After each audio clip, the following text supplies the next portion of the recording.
நேயர்கள் அனைவருக்கும் வணக்கம். எஃப்எம் ரெயின்போ புதுவை 102.8 நேயர்கள் கேட்கவிருக்கக்கூடிய இந்த நிகழ்ச்சி ஹலோ டாக்டர் நிகழ்ச்சிக்காக கார்த்தி. இன்றைய ஹலோ டாக்டர் நிகழ்ச்சியில் நம்மளோட இணைஞ்சிருக்காங்க புதுச்சேரி மாநில தேசிய வாய் சுகாதார திட்ட அதிகாரி மற்றும் தலைமை பல் மருத்துவர், நடமாடும் பல் மருத்துவ பிரிவு, மேலும் தேசிய வாய் சுகாதார திட்டத்தின் கீழே தேசிய வழிகாட்டல் குழுவில் இருக்கக்கூடிய ஒரு உறுப்பினராக இருக்கக்கூடிய டாக்டர் கவிப்பிரியா அவர்களோட சந்திக்கிறதுல ரொம்ப சந்தோஷம். வணக்கம் மேம், வெல்கம். வணக்கம் சார். மேம், எப்பயுமே அகத்தின் அழகு முகத்தில் தெரியும்னு சொல்லுவாங்க. ஸோ வாய் சுகாதாரம் அப்படிங்கிறத விஷயம், அதுலேயும் ஒரு கருத்து ஓரல் ஹெல்த், ஓவரால் ஹெல்த்னு சொல்லுவாங்க. ஸோ அதை பற்றி உங்களுடைய கருத்துக்கள் என்னவாக இருக்கு மேம்? சார், எப்பயுமே நீங்கள் சொன்ன மாதிரி அகத்தின் அழகு முகத்தில் தெரியும்ன்றது வாய் தான் முகத்தோட வாய் உடம்போட கண்ணாடின்னு சொல்லுவாங்க. சரி, நம்ம உடம்புல இருக்கக்கூடிய எந்த நோயாக இருந்தாலும் அதோட வெளிப்பாடு அந்த வாயில் தெரிஞ்சிரும்ன்றது தான் முன்னாடியிலேருந்து நம்ம மக்களுக்கு தெரியும்.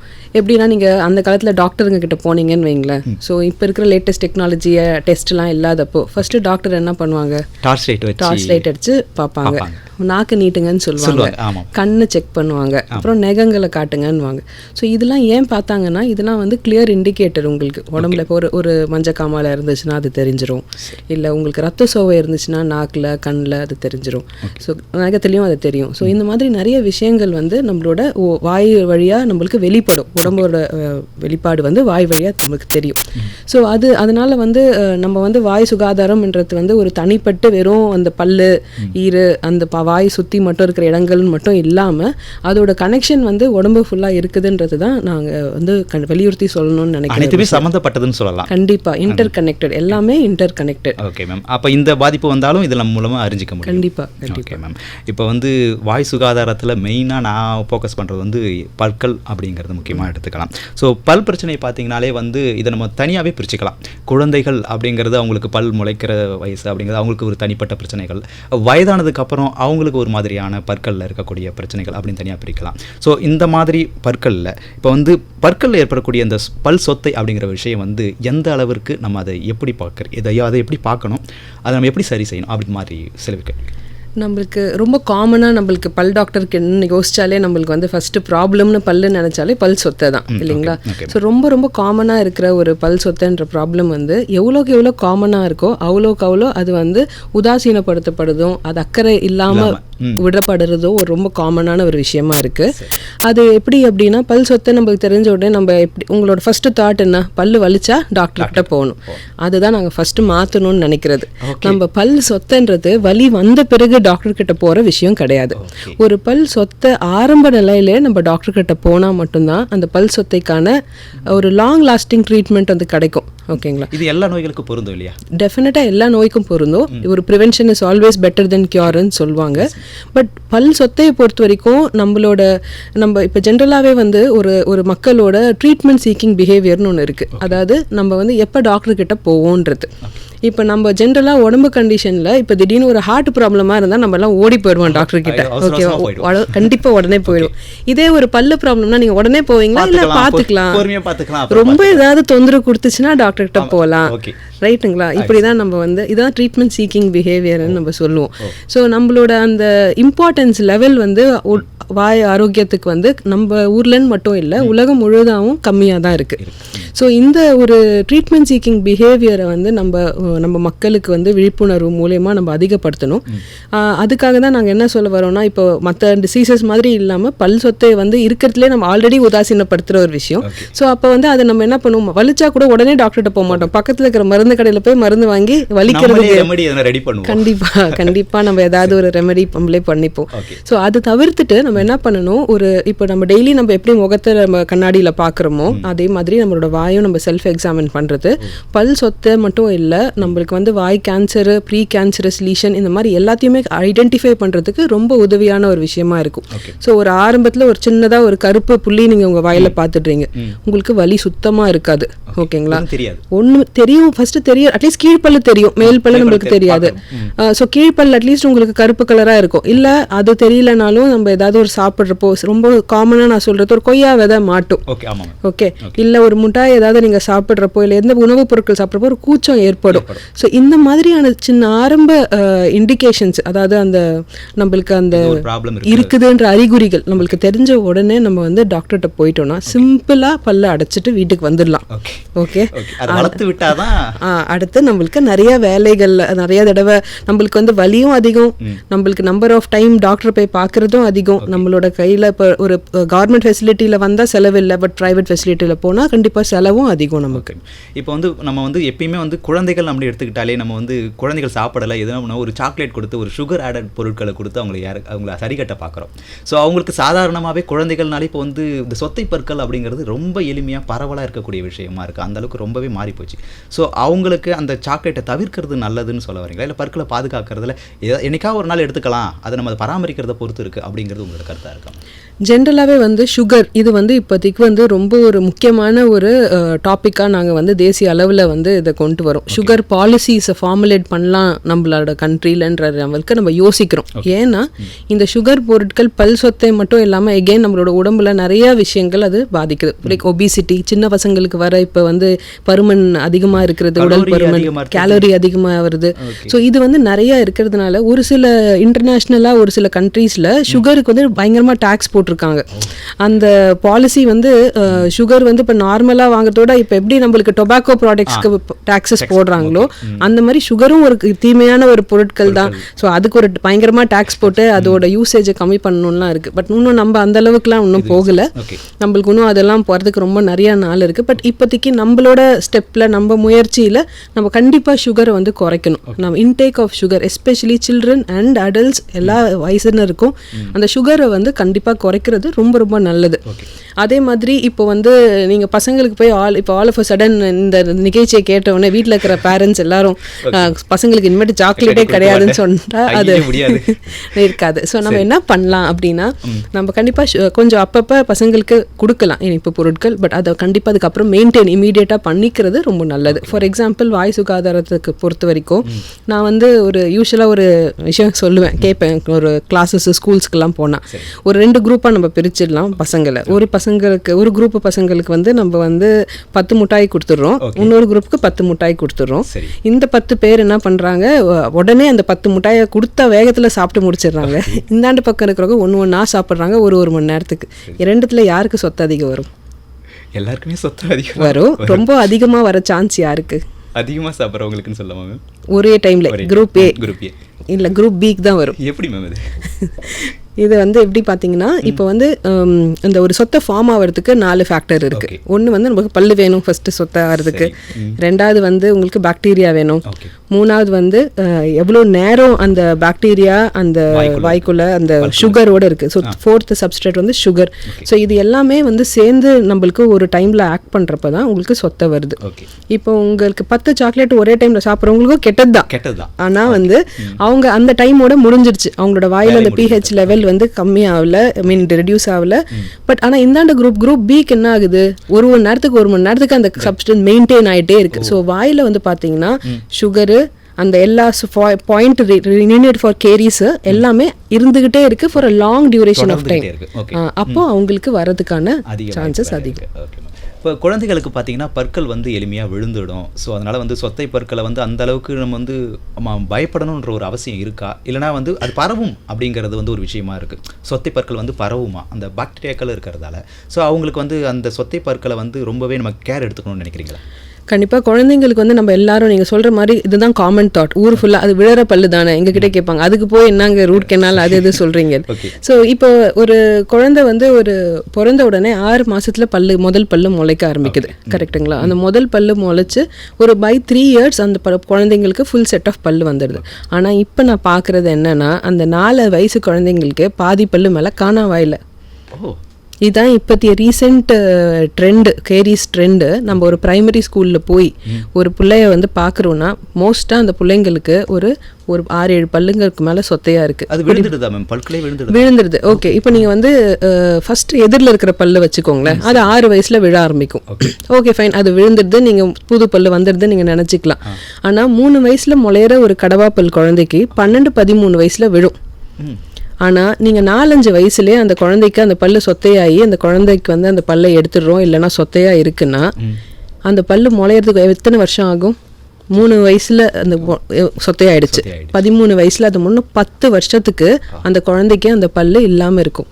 அப்போ ஒரு கடவா பல்லு ஒரு குழந்தைக்கு இல்லாம இருந்ததுன்னா அந்த குழந்தையால நல்லா மென்று சாப்பிட முடியுமா? அந்த சத்துக்களே அப்பதான் தேவைப்படுது. சத்துன்னு மட்டும் இல்ல, அந்த குழந்தை என்ன பண்ணும், நொறுங்க தின்றால் 100 வயது. கரெக்டுங்களா? இப்போ வந்து ஒரு பிள்ளைக்கு கடவா பல்ல சொத்தை இருக்கு.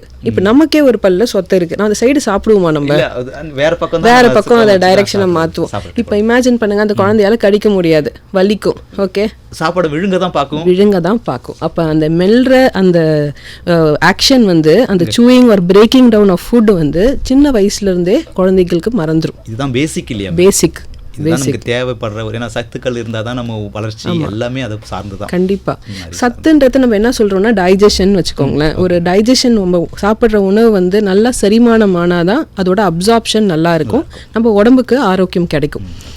டைஜஷன் எங்கேருந்து ஆரம்பிக்குது? நல்லா நம்ம மென்று தின்னுலேருந்து சாப்பிட்றதுலேருந்து. கரெக்ட். ஸோ வாயிலிருந்து தான் டைஜஷனோட ஃபர்ஸ்ட் ஸ்டெப். ஸோ அந்த வாயில் அந்த மெல்ற ஆக்ஷன் ஒரு குழந்தைக்கு சொத்தப்பல் இருக்கிறதுனால அந்த பல் நடக்கலைன்னா அந்த குழந்தைக்கு அந்த பழக்கம் ஃபர்ஸ்ட்லேயே டைஜஷன் ஒழுங்காக இல்லை, அது பொறுமையாக அது ஃபுல்லாக வளர வளர அதோட டைஜஷனோட அந்த ஹோல் சிஸ்டமோட எஃபெக்டிவ்னஸ் வந்து கம்மியாயிட்டே வரும்.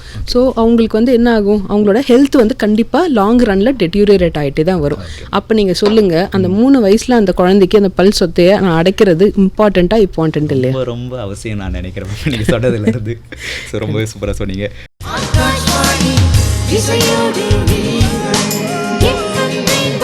எஃப்எம் ரெயின்போ 102.8 ஹலோ டாக்டர் நிகழ்ச்சியில் தேசிய வாய் சுகாதார திட்ட அதிகாரி புதுச்சேரி மாநிலத்தினுடைய கவிப்பிரியா, டாக்டர் கவிப்பிரியா அவர்கள் நம்மளோட இணைஞ்சிருக்காங்க.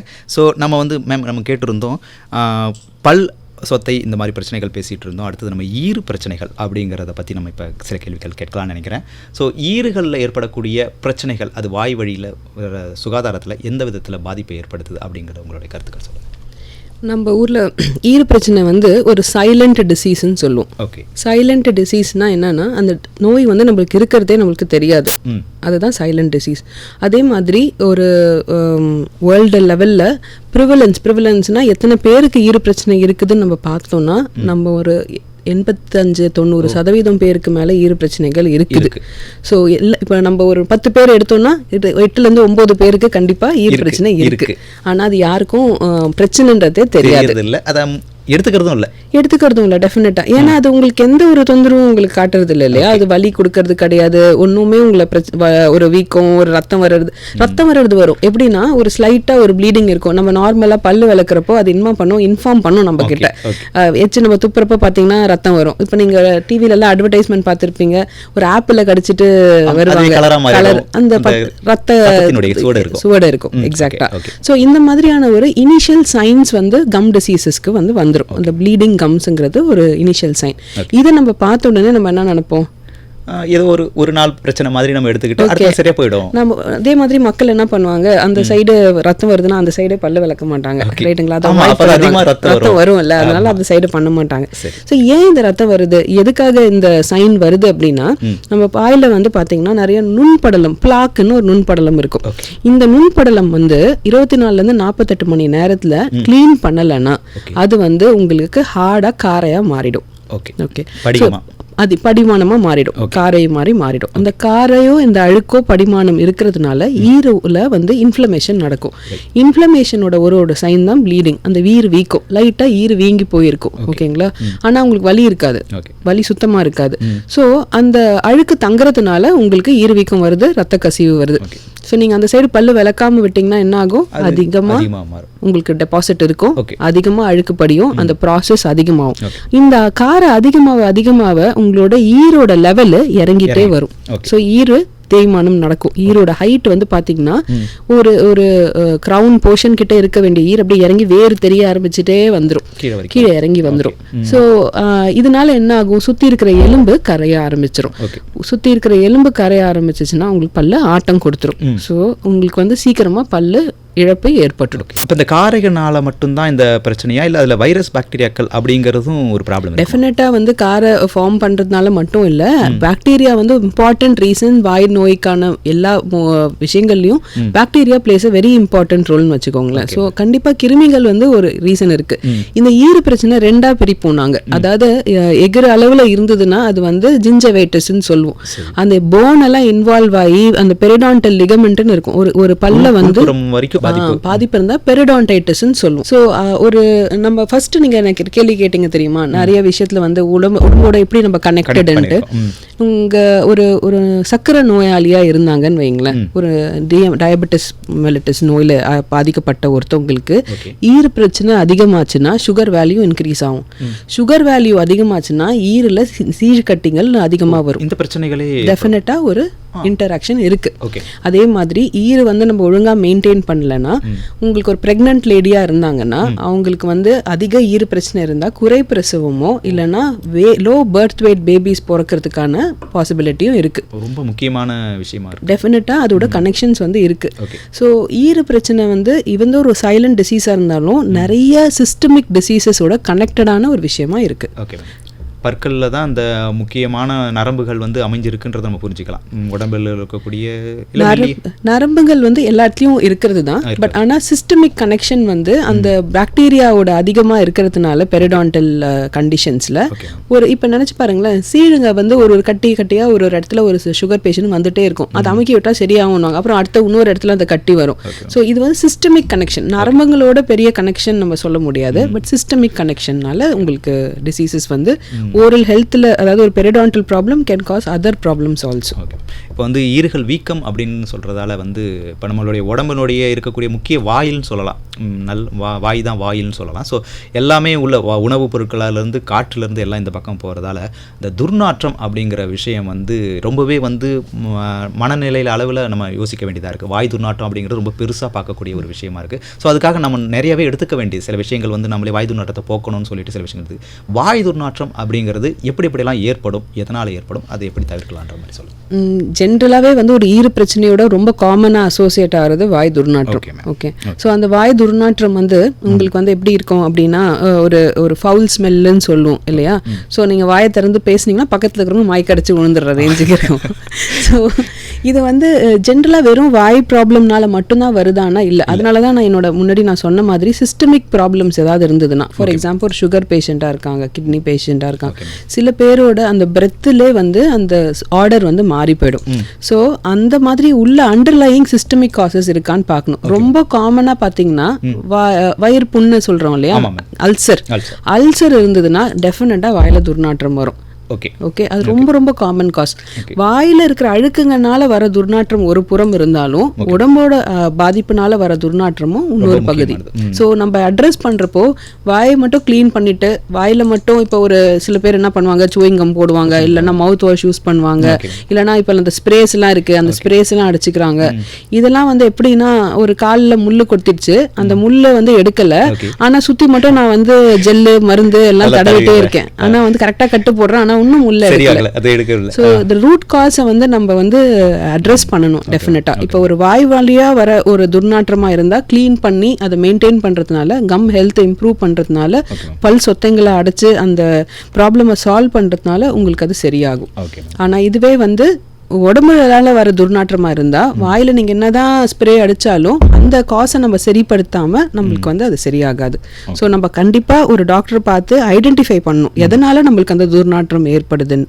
அந்த காசை ஐடென்டிஃபை பண்ணிட்டு அதுக்கான நம்ம ட்ரீட்மெண்ட் எடுக்கிற பட்சத்துல கண்டிப்பா சரியாகும். சரி மேம், இந்த கொஸ்டினை நான் கேட்கணும்னு நினைக்கிறேன். இப்போ வந்து பற்கள் எவ்வளவு நம்ம சாதாரணமாக நல்லா பார்த்துக்கணும்னு நினைக்கிறோமோ, சாதாரணமாக இயற்கையாகவே வந்து தூக்கத்தில் வந்து பற்கள் வந்து நரன்னு கடிக்கிறது. ஸோ அதுலேருந்து சில தேய்மானங்கள் அப்படிங்கிற ஒரு விஷயம் வந்து நான் யோசிக்க வேண்டியதாக இருக்குது. ஸோ தேய்மானங்கள், பல் தேய்மானம், இதை பற்றிய சில விஷயங்கள் நீங்கள் சொல்லுங்கள். தேய்மானம் எடுத்திங்கன்னா நான் அதை 3ஆக பிரிப்பேன். ஒன்று வந்து ஃபஸ்ட்டு வந்து நாங்கள் அது எங்களோட டயக்னோசிஸ் டேர்மில் எப்படி சொல்லுவோம்னா அட்ரிஷன், அப்ரேஷன், இரோஷன் 3ஆக பிரிப்போம். அட்ரிஷன்னா என்னதுன்னா ஒரு பல்லு வந்து ஒரு நீங்கள் சொன்ன அந்த நைட் கிரைண்டிங் இருக்கியா, பல்லு கடிக்கிறப்போ அட்ரீட் ஆகுது, ஹைட் வந்து குறையிறது. ஓகே, அதோட அளவு நீட்டாக இருக்க வேண்டிய அந்த பல்லு இப்போ ஒரு 1 சென்டிமீட்டர் இருக்க வேண்டிய பல்லு வந்து 5 சென்டிமீட்டர்ஸ் 4 சென்டிமீட்டர்ஸாக குறையும். ஸோ டோட்டலோட வாயோட ஹைட் வெர்டிக்கல் டைமென்ஷன் ஒன்று இருக்குது. நம்மளோட மூக்கோட நுனியிலிருந்து சின்னோட நுனி வரைக்கும் வந்து நம்ம மெஷர் பண்ணுறப்போ நம்மளுக்கு வெர்டிக்கல் டைமென்ஷன் கிடைக்கும். முகத்தோட அளவு நம்ம முகம் அழகு ஆக்கிறதுக்கே நமக்கு அந்த ஈஸ்தட்டிக்ஸ் அந்த கவுண்ட் தெரியும். இது எவ்வளோ ப்ரொபோர்ஷனில் இருக்கணும், நெத்திலேருந்து மூக்கு எவ்வளோ இருக்கணும், மூக்குலேருந்து அளவுகள் இருக்கு. ஸோ அந்த வெர்டிக்கல் டைமென்ஷன் என்ன ஆகும், அட்ரிஷனில் குறையும். ஸோ வெர்டிக்கல் டைமென்ஷன் குறையறதுனால என்ன ஆகும், முக அழகு ரொம்பவே முக அழகோட ரொம்ப முக்கியமான ஒரு விஷயம் அஃபெக்ட் ஆகும். அது என்னன்னா நம்மளோட ஜாயிண்ட், நம்மளோட டெம்பரம் தாடை பகுதியில் தாடை முட்டு, அந்த முட்டு வந்து உங்களுக்கு ஸ்ட்ரெயின் ஆகும். ஓகே, ஸோ அதனால உங்களுக்கு பேசவோ வாய் திறக்கவோ இல்லை இந்த காது கிட்ட வலி வர்றதோ இது மாதிரி நிறைய ப்ராப்ளம் வரலாம். ஸோ அட்ரிஷன் வந்து நம்ம இந்த மாதிரி அதுக்கு எப்படி அட்ரஸ் பண்ணணும் அப்படின்னா, இந்த மாதிரி தேய்மானம் இருக்குன்னா டாக்டர் பார்த்து அதுக்கு தேவையான கிளிப்ஸுங்க இருக்குது, ஒரு அலைன் ஒரு சாஃப்ட் கிளிப்ஸ் இருக்குது. ஸோ அதை போட்டுக்கிட்டாங்கன்னா அந்த தேய்மானம் குறைவாகும். ரெண்டாவது அப்ரேஷன். அப்ரேஷன்றது வந்து நம்மளா என்ன பண்ணுறது, டாக்டரோட பேச்சை கேட்டுட்டு சின்சியராக பல்லு விளக்குறேன்னு சொல்லிட்டு தேய்ன்னு பல்ல தேய்ச்சிரு. ஓகே, சரியான முறையில் பல்லு தேய்ப்பது வந்து ரொம்ப ரொம்ப இம்பார்ட்டன்ட். அதுவே தேய்மானத்துக்கு வழிவகுன்றீங்களா? டெஃபினட்டாக வலிக்கும். இப்போ வந்து ஒரு ஹார்டு டூத் ப்ரஷ் யூஸ் பண்ணுறாங்கன்னு வச்சுக்கோங்களேன். அந்த ஹார்ட் டூத் ப்ரஷ் வச்சுட்டு நம்மலாம் என்ன இப்படி நீட்டில் இப்படி தேய்ப்போம் இல்லையா, இப்படி நம்ம யூஸ்வலாக அந்த அவசரத்திலேயே தேய்க்கிறது கூட, அவசரத்தோட நீங்கள் வந்து ஹார்ட் ஃபோர்ஸ் யூஸ் பண்ணுறது, ரொம்ப ஹார்ட் ப்ரஷ் யூஸ் பண்ணுறது, இதனால என்ன ஆகும்னா அந்த ஈரம் பல்லும் ஜாயின் ஆகிற இடத்துல உங்களுக்கு வந்து ஒரு வெஜ் மாதிரி டிஃபெக்ட் ஃபார்ம் ஆகும், தேய்மானம் ஆரம்பிக்கும். ஸோ தேய்மானம் ஆரம்பிச்சா உங்களுக்கு அடுத்து என்ன பிரச்சனை வரும், பல்லு கூச்சம் வரும். பல்லு கூச்சம் வரும் ஒன்று, அதே இடத்துல பல்லு தேய பல்லோட உயிர் பகுதி எஃபெக்ட் ஆகும். உயிர் பகுதி எஃபெக்ட் ஆகிறதுனால உங்களுக்கு அந்த பல்லு இழப்பும் ஏற்படும். மூணாவது வந்து இரோஷன். இரோஷன்றது வந்து என்னன்னா நம்மளுக்கு வந்து ஒரு அசிடிக் ஃபுட்ஸ் எடுக்கிறதுனால நம்மளோட பல்கள் டேமேஜ் ஆகுறது. இது வந்து சில பேருக்கு கேஸ்ட்ரிக் ரிஃப்ளெக்ஸ் இருக்கும் நிறைய, அதாவது எகுத்துன்னு நிறைய அந்த ஆசிட் வரும், உணவு சாப்பிட்டது எகுத்துன்னு வர்றது, அந்த ஆசிட் ரிஃப்ளெக்ஸ் இருக்கு. இல்லைன்னா நம்ம நிறைய அந்த சாஃப்ட் ட்ரிங்க்ஸ், அசிடேட் பண்ண சாஃப்ட் ட்ரிங்க்ஸ் நிறைய எடுக்கிறோம், அதனால கெமிக்கல் இரோஷன்றதா இரோஷன் சொல்லும். ஸோ இதுதான் 3 விதமாக நம்ம தேய்மானத்தை கிளாஸிஃபை பண்ணுறது. சரி மேம், இந்த பதிலுக்காக எனக்கு ஒரு பொதுவான ஒரு கேள்வி ஒன்று தோணுது. ஸோ பற்கள் வந்து எப்பயுமே வந்து தூங்கி எழுந்த உடனே பல் விளக்குறோம், அப்புறம் தூங்குறதுக்கு முன்னாடி பல் விளக்கணும் சொல்கிறோம் இல்லையா? ஸோ இப்போ பல் விளக்குறதால வந்து பசி எடுக்கும் அப்படின்ற மாதிரி சொல்கிறாங்க. ஸோ அந்த மாதிரி என்ன இருக்குது, நான் அதனாலேயே பல் விளக்கணுமா அப்படின்னு யோசிக்கிறது உண்டு. ஸோ பல் விளக்கு அந்த 2 வேளையும் பல் விளக்கி தான் ஆகணுமா, ஏன் அப்படின்றத பற்றி சொல்லுங்கள். டெஃபினட்டாக வந்து காலை, இன்ஃபேக்ட் நாங்கள் லிட்ரேச்சர் என்ன சொல்லுதுன்னா 3 வேளையும் பல்லு விளக்குங்க, எப்பெல்லாம் நீங்கள் சாப்பிட்றீங்களோ பல்லு விளக்குங்கன்னு சொல்கிறாங்க. அப்புறம் பல்லு விளக்குறது இம்பார்ட்டன்ட்னு சொல்கிறாங்க. ஸோ நான் சில டைம் ஸ்கூலில் கூட பசங்க என்ன கேட்டிருக்காங்க, காலையில் அப்போ நீங்கள் வந்து பிரேக்ஃபாஸ்ட்க்கு முன்னாடி நாங்கள் விளக்கணுமா, பிரேக்ஃபாஸ்ட்டுக்கு அப்புறம் நாங்கள் விளக்கணுமா? நல்ல கேள்வி. ஸோ இது வந்து நிறைய டைம் ஸ்கூலில் நாங்கள் போகிறப்ப எங்களுக்கு பசங்க கிட்டேருந்து வர ரெஸ்பான்சஸ் வந்து நம்மள யோசிக்க வைக்கிறதா இருக்கும். ஸோ ஜென்ரலாக பார்த்தீங்கன்னா பல்லு வந்து காலையில் நம்ம யூஸ்வலி சாப்பிட்றதுக்கு முன்னாடி விளக்குவோம். ஏன் அப்படி முன்னாடி விளக்குறோம் அப்படின்னா, நைட்ல இருந்து நம்மளோட வாயில வந்து எந்த ஒரு ஆக்டிவிட்டியும் இருக்காது, நம்மளோட எல்லா டெபாசிட்ஸ் செடிமெண்ட்ஸ் எல்லாம் ஆயிருக்கும். ஸோ அதை வந்து கிளியர் பண்றதுக்காக we always brush in the morning before food. Okay, இதே நைட் வந்து நம்ம நைட்லேருந்து சாப்பிட்டு காலையிலேருந்து சாப்பிட்டது நைட் வரைக்கும், நைட் பால் குடிக்கிறாங்கன்னு வச்சுக்கோங்க பசங்க, நைட் படுக்கிறதுக்கு முன்னாடி அந்த பால் குடித்த அப்புறம் பல்லு விளக்குறதுனால நம்ம படுக்க போகிற அந்த டைமுக்கு வந்து அந்த வாயில் இருக்கிற பாக்டீரியாவுக்கு எந்த உணவுப் பொருட்களையும் விட்டு வைக்கல. ஸோ க்ளீனாக வச்சுட்டு நம்ம படுக்கிறோம். அப்போ என்ன ஆகும்னா எந்த ஒரு அதிகப்படியான பரவுதல் வந்து இருக்காது, டெஃபினட்டாக வராது. ஸோ நைட் வந்து உணவு சாப்பிட்ட பிறகும் காலையில் உணவு சாப்பிட்றதுக்கு முன்னாடியும் முடிஞ்சால் நீங்கள் ப்ரஷ் எடுத்துட்டு போக முடிஞ்சா நீங்க வேலைக்கு எடுத்தோ ஸ்கூலுக்கோ எடுத்துட்டு போயிட்டு மதிய உணவுக்கு பிறகும் பல் விளக்குறது ரொம்பவே தேவைன்றது கண்டிப்பா புரியுது மேம். சூப்பரா போயிட்டு இருக்கு மேம்.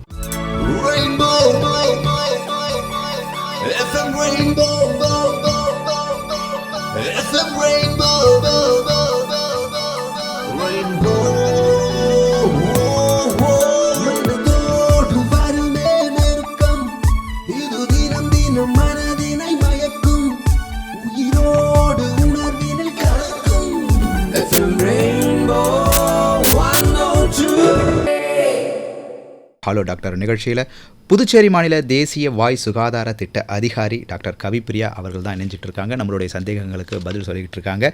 நம்ம நிகழ்ச்சியில் தொடரலாம். மேம், பல் அழகு இதை பற்றி தான் நம்ம பேசிக்கிட்டு இருந்தோம். ஸோ இப்போ வந்து பல் சீரமைப்பு பற்றி சில கருத்துக்கள்லாம் நான் கேட்கணும்னு நினைக்கிறேன்.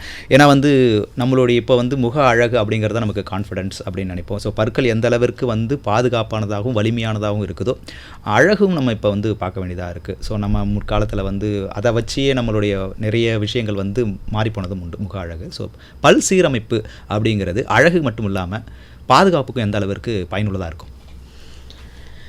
இந்த பல் சீரமைப்புன்றது வந்து எப்போ நம்மளுக்கு தேவைப்படும் அப்படின்னா நம்மளோட பற்கள் வந்து வரிசையாக இல்லாமல் இருக்கிற சமயத்தில்.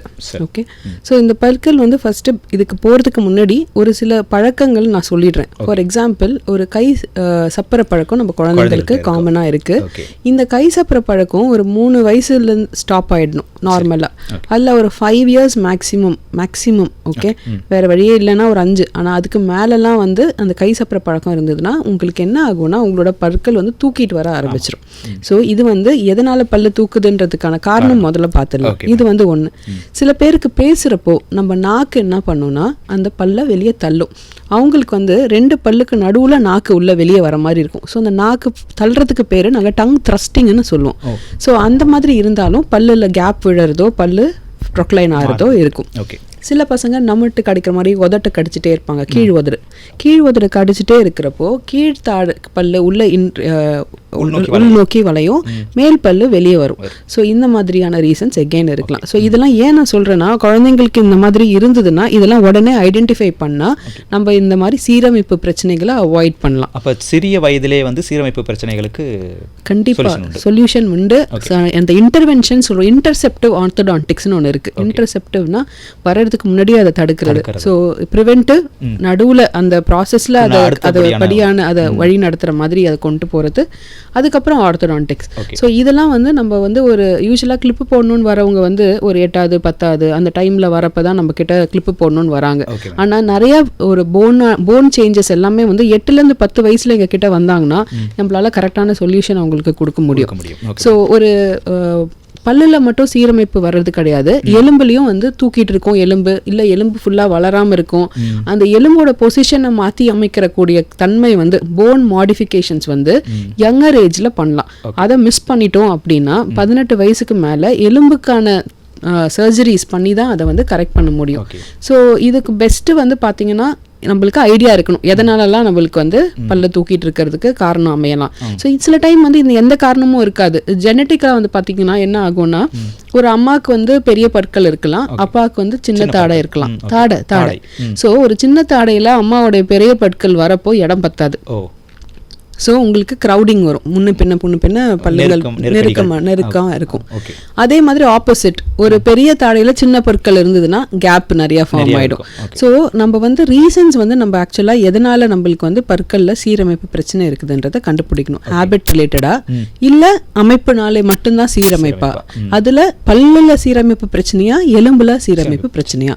சில டைம் ஒரு குறுகின ஆர்ச் இருக்கும். இந்த கை சப்புறாங்க இல்லைங்களா, அவங்க தம்பு சக்கிங் பண்ணுறதுனால ஒரு நெகட்டிவ் ப்ரெஷர் வந்து உள்ளார்க்கு கிரியேட் ஆகும் இல்லைங்களா. ஸோ அப்போ உள்ள அப்படியே கொலாப்ஸ் ஆகும். அந்த மேலே இருக்கிற அன்னம்னு சொல்றது அமைப்பு குறுக ஆரம்பிக்கும். ஸோ நிறைய டைம்ல வந்து ஆர்த்தோடான்டிக்ஸ்ல என்ன பண்ணுவாங்கன்னா, அந்த எலும்பு விரிவடைவ எக்ஸ்பான்ஷன் அப்ளையன்ஸ்ன்னு சொல்லி போட்டு தாடைய அந்த எலும்பை கொஞ்சம் விரிவடைய செஞ்சு பற்களை பொசிஷன் பண்ணுவாங்க. ஸோ இது எல்லாமே பண்ண முடியும். ஆனால் வந்து ஒரு 8லேருந்து 10 வயசுக்கு மேலே நம்ம பார்க்க ஆரம்பிச்சோம்னா இது நல்லது. அண்ட் இந்த பல்லு சீரமைப்புன்னு வரப்போ இப்போ ரீசெண்ட் டைம்ஸில் நம்ம பார்த்தீங்கன்னா ஒரு 8 இயர்ஸில் பேரண்ட்ஸ் நிறைய பேர் குழந்தைங்களை கூட்டிகிட்டு வராங்க. என்னன்னா பல்லு பெருசாக இருக்குது டாக்டர், 2 பல்லு மட்டும் பெருசாக இருக்குன்னு. ஸோ யூஸ்வலாக அந்த 8 to 10 வயசில் நாங்கள் வந்து அந்த அக்லி டக்லிங் ஸ்டேஜ்னு சொல்லுவோம் ஒன்று. ஓகே, அக்லி டக்லிங் ஸ்டேஜ்னா ஒரு ஸ்வான் ஆகிறதுக்கு முன்னாடி அந்த அந்த அது எப்படி இருக்கும் பார்க்க, அது ஒரு மாதிரி ரொம்ப அழகாக இருக்காது. ஒரு அழகான ஒரு ஸ்வானாக அது மாறதுக்கு டைம் எடுக்கும். ஸோ அந்த மாதிரி ஒரு குழந்தைக்கு ஒரு 6 வயசில் ஃப்ரண்ட் பல்லு முளைய ஆரம்பிக்கும்னு சொன்னேன் இல்லையா. ஒரு 8 வயசுல பாத்தீங்கன்னா அந்த 2 பல்லு மட்டும் பெருசா தெரியும், முதல்ல வந்து நீட்டிட்டு இருக்க மாதிரி இருக்கும். அதுல கேப் வேற இருக்கும். ஓகே, சோ அந்த ஸ்டேஜ்ல வந்து ஒரு பெரியவங்களுக்கு இருக்க வேண்டிய பல்லு ஒரு குழந்தையோட முகத்துல இருக்கிறப்போ அது பெருசா தெரியும். ஓகே. ஸோ அந்த 8 to 10 இயர்ஸில் அந்த கேப்புக்கு வர்றதுக்கு காரணம் என்னன்னா, 3வது பல்லு சிங்கப்பல்லு அதுக்குள்ளே முளைச்சிருக்காது. அது என்ன பண்ணும், 13 வயசுல தான் முளையும். ஸோ அது என்ன பண்ணும், இறங்கி வரும் இல்லை மேலேருந்து. அப்போ பக்கத்து பல்லோட வேரில் ப்ரெஷர் கொடுக்கும். அப்போ இது பண்ணு விரிய ஆரம்பிக்கும். ஓகே. ஒன்ஸ் அது இறங்கிடுச்சுன்னா பொசிஷனை, இது திருப்பி அந்த கேப்பு க்ளோஸ் ஆகிடும். ஸோ இது இந்த ஸ்டேஜ் சரியாயிடும் தானா. ஆனால் வந்து சரியாயிடும். ஆனால் அது அந்த ஸ்டேஜா இல்லையான்றது வெரிஃபை பண்ணிக்கிறது நல்லது. பட் இது வந்து ரொம்ப காமனாக அந்த சீரமைப்புங்களில் நாங்கள் பார்க்குறோம். அக்லி டக்லிங் ஸ்டேஜ்னு சொல்லுவோம். நீங்கள் பயப்பட வேணாம், நம்ம பேஷண்ட்டை சொல்லிடுவோம். இது சரியாயிடும்ன்றதை நம்ம சொல்லிடுவோம். சிலருக்கு அழகாகவும் இருக்கிறது. கண்டிப்பாக அவங்களுக்கு ஒரு கண்டிப்பாக ஒரு அப்ரிஹென்ஷன் இருக்கும். Okay ma'am. இப்போ பார்த்தீங்கன்னா நான் அந்த பல் சீரமைப்பில் நான் பார்க்குறது வந்து இந்த கிளிப்பு போகிறதுன்னு அப்படின்னு சொல்லுவாங்க. ஸோ இது வந்து இந்த காலத்துக்கு ஏற்ற மாதிரி இன்விசிபிள் கிளிப் பிரேஸ்லெட் வரைக்கும் வந்துருச்சு. ஸோ இந்த மாதிரியான விஷயங்கள் பற்றி நீங்கள் என்ன சொல்லுங்கள்? ஸோ யூஸ்வலாக வந்து நம்ம ரொம்ப காமனாக யூஸ் பண்ணுறது இந்த ப்ராக்கெட்ஸ் வந்து பல்லில் ஃபிக்ஸ் பண்ணி பல்லுங்களை மூவ் பண்ணுறது தான் ஆர்த்தோடான்டிக்ஸ்ன்னு நம்ம பண்ணிகிட்டு இருக்கோம். பல்ல சீரமைப்பதுக்கு படி. இப்போ ரீசெண்டாக வந்து இன்விசிபிள் பிரேசஸ் வந்து ரொம்ப காமனாக இருக்குது. நிறைய பேர் வந்து அதை யூஸ் பண்ண ஆரம்பிச்சிட்டாங்க. ஸோ இது வந்து எப்படின்னா, ஒரு குழந்தைங்களுக்கு நான் வந்து ஜென்ரலி வி டோன்ட் அட்வைஸ் இதை. ஏன் அப்படின்னா பெரியவங்களுக்கு நாங்கள் டெஃபினட்டாக சொல்லுவோம், இந்த ஆர்த்தோடான்டிக் ட்ரீட்மெண்ட் பிராக்கெட் ஃபிக்ஸ் பண்ணுறப்போ கண்ட்ரோல் வந்து டாக்டர் கையில் இருக்கும். ஓகே. நாங்கள் வந்து வயர் பிராக்கெட் எல்லாம் பேஷண்ட்டுக்கு போட்டு நீங்கள் அதை வயரை இன் பிளேஸ் பண்ணி மேல் பார்வையில் அனுப்பிடுவோம். ஸோ அடுத்த தடவை அவங்க வரப்போ நாங்கள் வயரை மாற்றுவோம், ஸ்ட்ரென்த்து மாற்றுவோம், பொசிஷன் பண்ணுவோம். ஸோ அந்த பிள்ளையால் அதுக்கப்புறம் ஒன்றும் அதில் ப்ளே பண்ண முடியாது பெருசாக. பட் இதே ஒரு இன்விசிபிள் அலைன் பிராக்கெட்ஸ் வந்து எப்படி இருக்கும்னா, அது வந்து ஒரு பிளாஸ்டிக். ஓகேங்களா, மெட்டீரியல் பிளாஸ்டிக், கிளியர் டிரான்ஸ்பெரண்ட் பிளாஸ்டிக்காக இருக்கும். அது என்ன பண்ணணும், ஒரு 22 மணி நேரம் ஃபஸ்ட்டு போடணும். 22 hours மினிமம். ஓகே. அதுக்கு ரொம்ப உணவு சாப்பிட்றப்ப மட்டும்தான் அதை கயிட்டலாம், பல்லு விளக்குறப்ப அதை கயிட்டி வைக்கலாம். ஓகே. அது வந்து ஒரு 7 to 14 days டைம் பீரியட் ஒரு செட் ஆஃப் அலைனர் போடுறதுக்கு. ஓகேங்களா. அடுத்த ஒரு வாரமும் 2 வாரம் பிறகு அலைனரை மாற்றணுன்னே இந்த அலைனரை எடுத்து வச்சுட்டு செகண்ட் செட்டை போடணும். நீங்கள் இந்த ஃபர்ஸ்ட் செட்டை ஒழுங்காக போட்டிருந்தீங்கன்னா தான் செகண்ட் செட்டு செட் ஆகும். செகண்ட் செட்டை ஒழுங்காக போட்டிங்கன்னா தான் தேர்ட் செட்டு செட் ஆகும். இப்போது ஆரம்பத்தில் நம்ம என்ன ஆகும், பசங்க கிட்ட ஃபுல் 22 மணி நேரம் நம்ம கண் பார்வையில் இருப்பாங்களான்னு நமக்கு தெரியாது. எவ்வளோ நேரம் அதை போடுவாங்கன்றது நமக்கு தெரியாது. கைட்டு வைக்கலாம். சில பேர் வந்து என்ன பண்ணுவாங்க, பெரியவங்களே கூட, இது பசங்க மட்டும் சொல்ல முடியாது, என்ன பண்ணுவாங்க, ஒரு ஏதோ ஒரு ஃபங்க்ஷன் வந்துட்டோம், எல்லாரும் முன்னாடி எங்க கயிற்றுறது அப்படின்ட்டு அதை வச்சே நல்லா சாப்பிட வேண்டியது. ஸோ அதை ஒரு பிளாஸ்டிக் பொருள்ன்றதுனால அது டீஃபார்ம் ஆயிடுச்சுன்னு வச்சுக்கோங்களேன். அதால ஃபோர்ஸை கரெக்டாக கொடுக்க முடியாது. ஸோ அப்போ என்ன ஆகும், அடுத்த செட்டுங்க வந்து நம்மளால போட முடியாமல் போயிடும். ஓகே. ஸோ அதனால ட்ரீட்மெண்ட்ல ஃபெயிலியர் வரும். இப்போ வந்து இந்த இன்விசிபிள் அலைனர்ஸ் வந்து சொல்றீங்க இல்லையா, இது வந்து பற்கல்ல மட்டுமே மூடியதா இருக்குமா, இல்லை ஈறுகளுக்கும் சேர்ந்து சப்போர்ட் கொடுக்குற மாதிரி? ஈறுகள் அளவுக்கு போகாது. ஈறுகள் மேலே மட்டும் தான் கவர் ஆகும். அந்த கிரவுன் ஆஃப் த டூத்லேருந்து கொஞ்சம் ஒரு 1 or 2 millimeters தான் லைட்டாக ஈருங்க கவர் பண்ணியிருக்கோம். அது ரொம்ப ஈருங்களில் டேமேஜ் பண்ணாது, வலி எதுவும் இருக்காது. இப்போ நீங்கள் அந்த ஆஸ்பெக்ட்ல யோசிச்சிங்கன்னா அதுவும் குத்தாது, வலிக்காது. உங்களுக்கு வந்து நீங்கள் அது போட்டிருக்கீங்கன்றது யாராலையும் கண்டுபிடிக்க முடியாது. எந்த வயசுல, பெரிய வயசுல 35 years ப்ளஸ்ல இருக்கிறவங்க கூட போட்டணும்னா தாராளமாக அதை போடலாம். இதுதான் கொஞ்சம் பரவலாக இருக்கும், கண்டிப்பாக இருக்கும். ஆனால் எல்லா பேஷண்ட்ஸ்க்கும் இதை கொடுத்துட முடியுமான்றதுனா அது வந்து முடியாது. இந்த அலைனர் டெக்னாலஜியை பொறுத்த வரைக்கும் டயக்னோசிஸ் வந்து ரொம்ப இம்பார்ட்டன்ட். யாருக்கு போட முடியும்ன்றத நம்ம வந்து ஃபர்ஸ்ட் தெரிஞ்சுக்கணும். இல்லை அந்த டயக்னோசிஸை வந்து கரெக்டாக இருக்கணும். சில டைம் வந்து அலைனர் மட்டும் தேவைப்படாது, ஒரு காம்பினேஷன் டெக்னாலஜி. கொஞ்ச நேரம் அலைனர் போட வேண்டியது இருக்கும், கொஞ்ச நேரம் கிளிப்பு போட வேண்டியது இருக்கும். ஒரு சில கண்டிஷன்ஸுக்கு அலைனர்ஸ் ரொம்ப பெஸ்ட்டாக சூட் ஆகும், ஒரு சில இதில் வந்து அது போட முடியாத நிலைமைகளும் இருக்குது. போட முடியாதுன்றதோட இப்போ எப்படின்னா, அலைனர் வந்து ஒரு ரொம்ப மினிமலாக தான் டூத்தை மூவ் பண்ணும். அப்போது நீங்கள் வந்து ஒரு வருஷம் 2 வருஷம் போடலாம். நான் வந்து ஒரு 6-7 வருஷத்துக்கு உங்களுக்கு எழுதி கொடுத்தேன்னா உங்களுக்கு போட முடியாது இல்லையா. ஸோ அந்த மாதிரி ஒரு சில கண்டிஷன்ஸ் வந்து டெஃபினட்டாக இருக்குது. ஸோ எந்த மாதிரியான பேஷண்ட்டுக்கு போடணுன்றதை நம்ம கரெக்டாக டாக்டர்கிட்ட பார்த்து அதை தெரிஞ்சுக்கிட்டு அதுக்கப்புறமேட்டா அந்த ரெக்கமெண்டேஷனுக்கு ஏற்ற மாதிரி நம்ம அந்த பர்டிகுலர் பேஷண்ட் வந்து அலைனருக்கு ஃபிட் ஆவாங்களான்னு பார்த்துட்டு அதுக்கப்புறம் நம்ம கொடுக்கலாம். Okay ma'am. வாய்க்குள்ள அந்த பற்கள் அப்படின்னு எடுத்துக்கிட்டோம்னா ஒவ்வொரு பற்களும் ஒவ்வொரு மாதிரின்னு சொல்லலாம். ஸோ ஏன்னா இப்போ கோரை பற்கள் இல்லை சிங்கப்பற்கள் அப்படிங்கிற மாதிரி. ஸோ இதில் வந்து பற்களில் வந்து சின்ன பாதிப்பு இல்லை ரொம்பவே டேமேஜ் ஆகிடுச்சின்னா நம்ம வந்து அதை எடுத்துட்டு ஒரு பற்கள் வைக்கணும் அப்படிங்கிற மாதிரி விஷயங்கள். ஸோ இதில் வந்து பொதுவாகவே பார்த்தீங்கன்னா பற்களை எடுத்துதாகணும், அதுவே விழுந்தா அது தூக்கி போட்டுட்டு வேலையை பார்ப்போம் அப்படிங்கிற மாதிரி ஒரு எண்ணம் இருக்குது. ஸோ இந்த மாதிரி விஷயங்களில் பற்கள் எந்த அளவுக்கு நமக்கு தேவை? இப்போ ஒரு பல்லை நம்ம எடுத்துட்டோம், அதுக்கு பற்றி வேறு ஒரு பல் வைக்கிறோன்னா அந்த அலைன்மெண்ட்டே மாறிடும் அப்படிங்கிற மாதிரி ஒரு சின்ன கருத்து இருக்கிறத நம்ம பார்க்க முடியுது. ஸோ இதெல்லாம் வந்து உங்கள் பார்வையில் எப்படி இருக்கு? ஓகே, ஒரு பற்கள் வந்து இப்போ ரீப்ளேஸ்மெண்ட் நம்ம அதுதான் பேசுகிறோம், திருப்பி பல்ல வைக்கணுமான்னு. அந்த ரீப்ளேஸ்மெண்ட் போகிறதுக்கு முன்னாடி வந்து நான் ஒரு விஷயம் சொல்லணும்னா, ஒரு சொத்த பற்களில் வந்து எடுத்த உடனே பல்ல எடுக்கிறது இல்லை. இப்போ நம்ம முன்னாடி காலத்தில் தான் நம்ம வந்து ஒரு பல் சொத்தே ஆன பிறகு உடனே பல்ல எடுத்துட்டோம். இப்போ வந்து வேர் சிகிச்சைன்னு ஒரு முறை பண்ணுறோம். வேர் சிகிச்சை பண்ணி அந்த பல்லை வந்து நம்ம வந்து காப்பாற்றி இன் பிளேஸ் வைக்கிறோம். ஓகே, ஸோ அதுக்கு மேலே நம்ம வந்து ஒரு கவர் போட்டு ஒரு கேப் மாதிரி போட்டு பல்ல சேவ் பண்ணிக்கிறோம். சப்போஸ் அந்த ஒரு ஸ்டேஜில் இல்லை, அந்த ரூட் கெனாலும் ஃபெயிலியர் ஆகிடுச்சு, இல்லை பல்லோட ஸ்ட்ரக்சரே சுத்தமாக இல்லை, உடஞ்சி போயிடுச்சு, எடுத்து தான் ஆகணுங்கிற ஒரு நிலைமை வந்துடுச்சு. ஸோ நம்ம பல்ல எடுக்கிறோம். எடுத்த பிறகு அதை ரீப்ளேஸ் பண்ணுறது எகெயின் நம்ம யாருக்கும் மோட்டிவேஷன் இருக்கிறது இல்லை. ஓகே, ஸோ அந்த ஒரு பல்லு தானே அதை விட்டுடுறோம். இப்போ கடைசி ஒரு பல்ல நான் எடுத்துட்டேன், இதனால எனக்கு என்ன ஆகும், நான் ஒரு செயின் ஆஃப் ஈவென்ட் சொல்கிறேன். அந்த ஒரு பல்லு இல்லைன்னொன்னே என்ன பண்ணும், மேல் பல்லு கீழே நோக்கி வர ஆரம்பிக்கும், பக்கத்து பல்லு லெஃப்ட் தள்ளி வரும், இந்த பக்கம் ரைட்ல இருக்கிற பல்லு அவரும் தள்ளி வரும். இப்போ நம்ம வீட்டில் கொஞ்சம் காலி இடம் விட்டோம்னா எல்லாரும் வந்து எப்படி நெருக்குவாங்களோ, ஸோ பல்லம் என்ன பண்ணும், அதுக்கேற்ற மாதிரி இடத்துல வந்து நகர்ந்து டெஃபினட்டா சரி இவங்க இடத்த பிடிக்கிறதுனால என்ன பிடிச்சிக்கிட்டோமே அப்படின்னு நம்ம நினைக்கலாம். ஆனா என்ன பாதிப்பு வரும்னா, ஒரு பல்லுக்கு நடுவுல இருக்கிற கான்டாக்ட் வந்து விலகிடும். கான்டாக்ட்ங்கிறது என்னன்னா, ரெண்டு பல்லுக்கு நடுவுல ஒரு டைட் கான்டாக்ட் இருக்கும். அந்த டைட் கான்டாக்ட் ஜாயிண்ட், ஓகே, அந்த ஜாயிண்ட் வந்து உங்களுக்கு வந்து சப்போஸ் விலகிடுச்சுன்னா நீங்க எந்த உணவுப் பொருட்கள் சாப்பிட்டாலும் ரெண்டு பல்லு நடுவுல மாட்டும். ஓகேங்களா, ரெண்டு உணவு பொருட்கள் அப்படியே பல்லு நடுவில் வெஜ்ஜாச்சுன்னா உங்களுக்கு சாப்பிட்ற ஒரு சந்தோஷமே போயிடும். ஓகே, சரி ஒரு பக்கம் அந்த சந்தோஷம் போச்சுனாலும் அந்த உணவுப் பொருட்கள் அங்கே தங்குறதுனால பல்லு எடுக்குங்கள்ல சொத்த ஆரம்பிக்கும். நாட் ஓன்லி டென்டல் கேரிஸ், உங்களுக்கு ஈர பிரச்சனையும் ஆரம்பிக்கும். ஸோ இது வந்து ஒரு நடுவில் கேப். ரெண்டாவது, இப்படி கேப் ஆகிட்டே இருக்குதுன்னு வைங்க, உங்களுக்கு ஃப்ரண்ட்டில் இருக்கிற பல்லு நடுவுலையும் சந்து பொறுமையாக விழ ஆரம்பிச்சிடும். ஓகே, நாலு பின்ன நீங்கள் வந்து பல்லு கட்டணும்னு நினச்சா அந்த இடமே இருக்காது. மேல் பல் வந்து கீழே உட்காந்துட்டு இருக்கும், லெஃப்ட்டில் இப்படி வந்திருக்கும், ரைட்டில் வந்திருக்கும். ஸோ அந்த இடம் வந்து லூஸ் ஆகிடும்.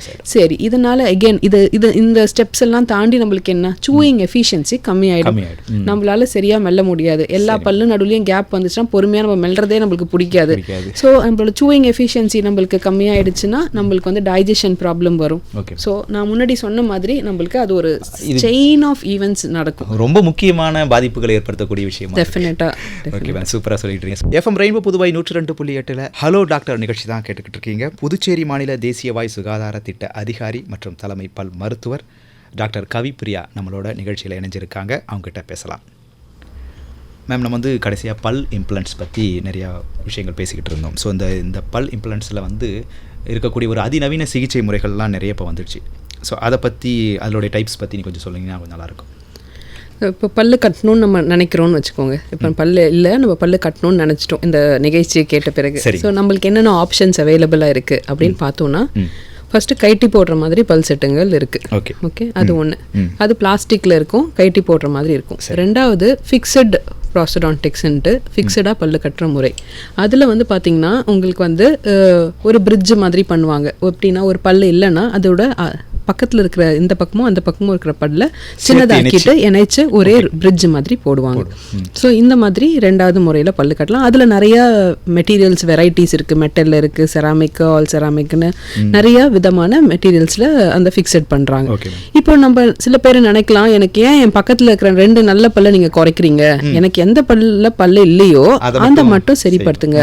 அப்போ அந்த மாதிரியான கேசஸில் நம்ம என்ன பண்ணுறோம்னா, பல் இம்ப்ளான்ட்ஸ்ன்னு யூஸ் பண்ணுறோம். இம்ப்ளான்ட்ஸ் வந்து என்னன்னா, நம்மளோட வேறு மாதிரி ஒரு டைட்டானியம் ஸ்க்ரூ, அது வந்து ரூட் ஃபார்ம் இம்னு சொல்லுவோம். அதாவது நம்ம வேருக்கு பதிலாக அதை நம்ம உள்ள பொருத்தி எலும்புக்குள்ள இருக்க பொருத்திடுவோம் அந்த இடத்துல.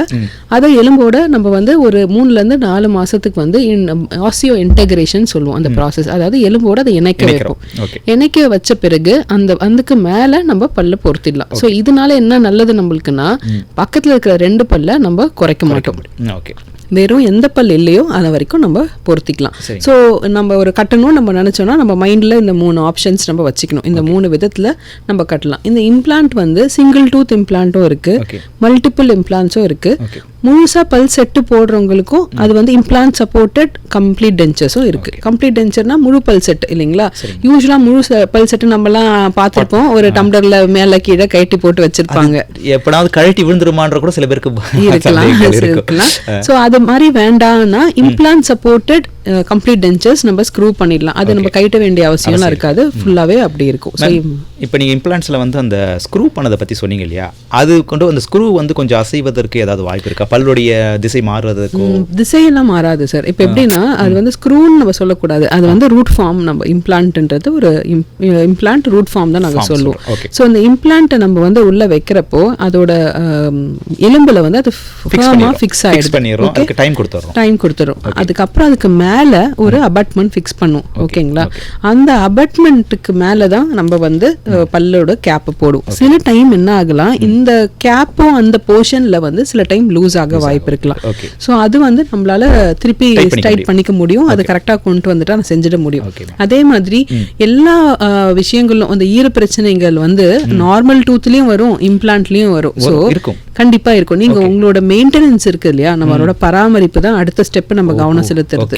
எந்த ஒரு ஃபிக்ஸட் ப்ராஸ்டோடான்டிக்ஸ் போட்டாலுமே, கைட்டி போடுற செட்டு போட்டாலுமே பராமரிப்பு கண்டிப்பா முக்கியம். எல்லாத்துக்கும் கண்டிப்பா பராமரிக்கணும். இப்ப கைட்டி போடுற செட்ல நிறைய பேர் ஒரு தடவை பல் செட்டை கொடுத்தோன்னே கைட்டவே மாட்டாங்க அந்த பல் செட்டு.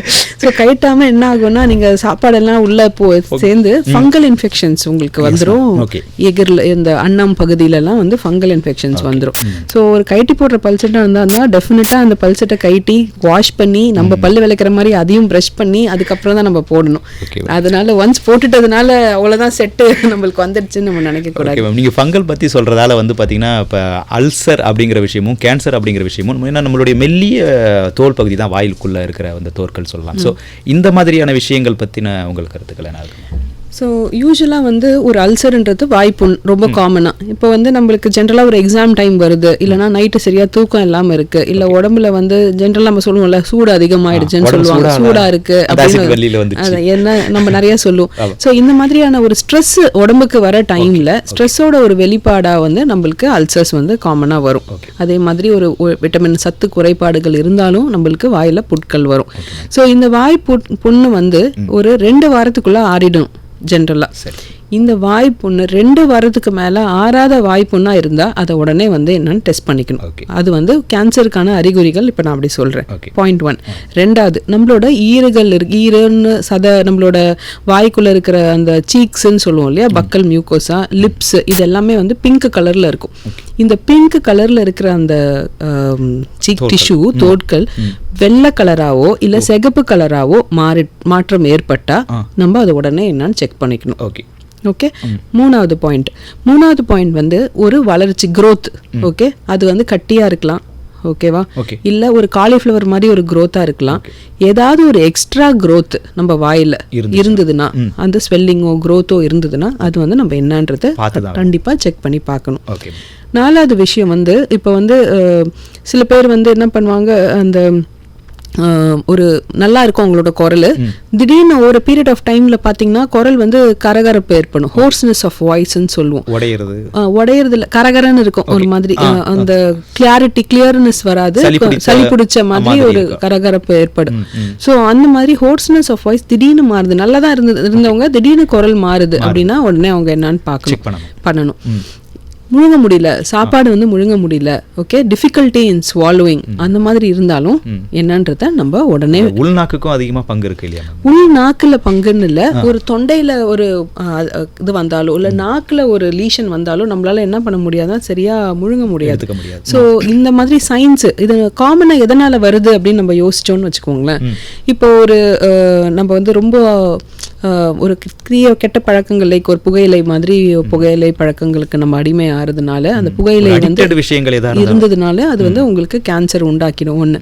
அடுத்தது வந்து சில பேர் வந்து என்ன பண்ணுவாங்கன்னா, ஒரு பல் செட்டோ ஏதோ போட்டிருப்பாங்க, அது உடஞ்சு போயிருக்கும், ஆனால் உடஞ்சதை பற்றியும் கவலைப்படாம இந்த ஷார்ப் பல் செட்டை யூஸ் பண்ணிட்டே இருப்பாங்க. அது போய் காயத்தை ஏற்பட்டு கான்ஸ்டன்டா காயம் ஏற்படுறதும் உங்களுக்கு டேமேஜ் கொடுக்க வாய்ப்பு இருக்கு, மாற வாய்ப்பு இருக்கு. வைரஸ்கள், சில ஹெச்பிவி வைரஸஸ் மாதிரி சில வைரஸஸ் வந்து உங்களுக்கு கேன்சர்ஸ் காஸ் பண்ணுது.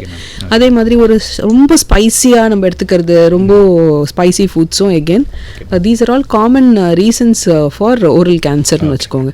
பட் நான் சொன்ன அந்த 6 சைன் வந்து டெஃபினட்டாக முக்கியமாக பார்த்துக்கணும். குழந்தைகளுக்கு அவங்களுடைய வாய் சுகாதாரத்தை மேம்படுத்திக்கிறதுக்கு அவங்களுக்கு எப்படிலாம் பற்களை பாதுகாக்கலான்னு சொல்லுங்கள். ஃபர்ஸ்ட் அண்ட் ஃபார்மோஸ்ட் ஒரு குழந்தை பிறந்த உடனே அந்த குழந்தைக்கு நம்ம பால் கொடுக்குறோம் இல்லைங்களா. அந்த குழந்தை ஃபீடிங் முடிச்ச உடனே ஆஃப்டர் எவ்ரி ஃபீட் ஒரு மாய்ஸ்ட் டேம்ப் கிளாத், ஒரு ஈரமான மென்மையான துணினால அந்த ஈரோட பேட்ஸை நம்ம வந்து வைப் பண்ணிடணும். அது வந்து ஃபர்ஸ்ட் பாயிண்ட். அடுத்து குழந்தைங்களுக்கு வந்து பல்லு முளைக்க ஆரம்பிக்கும், மேலே 2 கீழே 2. அந்த டைமில் ஃபிங்கர் ப்ரஷஸ் யூஸ் பண்ணி பல்லு விளக்க ஆரம்பிச்சிடலாம். அதுக்கப்புறம் 6-7 பல்லுக்கு மேலே வளர்ந்த பிறகு நம்ம பை 1.5-2 இயர்ஸ் டைமில் நம்ம டூத் ப்ரஷஸ் இன்ட்ரடியூஸ் பண்ண ஆரம்பிக்கலாம். பசங்களுக்குன்னு தனியாக பேஸ்ட் அவைலபிளாக இருக்குது. ஸோ அந்த மாதிரி பேஸ்ட் வந்து நம்ம யூஸ் பண்ணலாம். ஓகே மேம், நிகழ்ச்சியோட நிறைவு தருணத்தில் இருக்கும். ஸோ வாய் சுகாதார திட்டத்தினுடைய நீங்கள் தலைவராக இருக்கிறதால, உறுப்பினராகவும் இருக்கிறதால, ஸோ நீங்கள் சொல்ல வர விஷயங்கள் என்ன? இந்த தேசிய வாய் சுகாதார திட்டம் வந்து புதுவையில் 2015 ஆண்டுலேருந்து நடந்துட்டுருக்கு.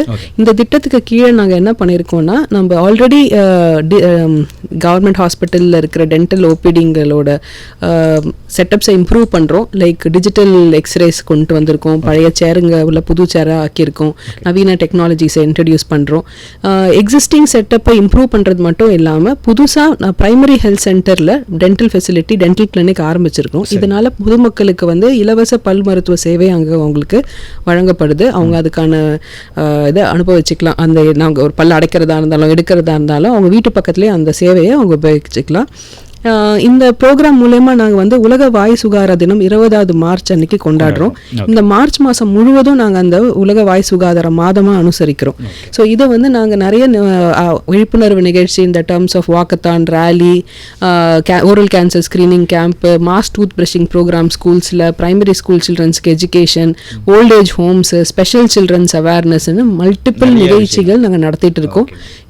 இது வந்து நாங்கள் போன 2 வருஷமாக நாங்கள் வந்து தேசிய அளவில் வந்து சிறந்த வாய் சுகாதார திட்டம் புதுச்சேரியாக அறிவிச்சும் இருக்காங்க. ஸோ இதில் நான் வந்து ஃபைனலாக நான் எல்லாருக்கும் சொல்லி முடிக்கிறது என்னன்னா, கண்டிப்பாக எல்லாரும் 2 வேளை பல் விளக்கணும். 6 மாதத்துக்கு ஒரு தடவை பல் டாக்டரை கண்டிப்பாக வந்து பார்க்கணும். எது சாப்பிட்டாலும் வாய் கொப்பளிக்கணும். நல்ல ஆரோக்கியமான உணவுப் பொருளை எடுத்துக்கணும். நன்றி மேம். நீ ஹலோ டாக்டர் நிகழ்ச்சியில் கலந்துட்டு உங்களுடைய பல்வேறு சந்தேகங்களுக்கு சூப்பராக விளக்கம் அளிச்சிங்க. நிகழ்ச்சியில் கலந்துக்கிறதுக்கு ரொம்ப நன்றி மேம். நன்றி சார்.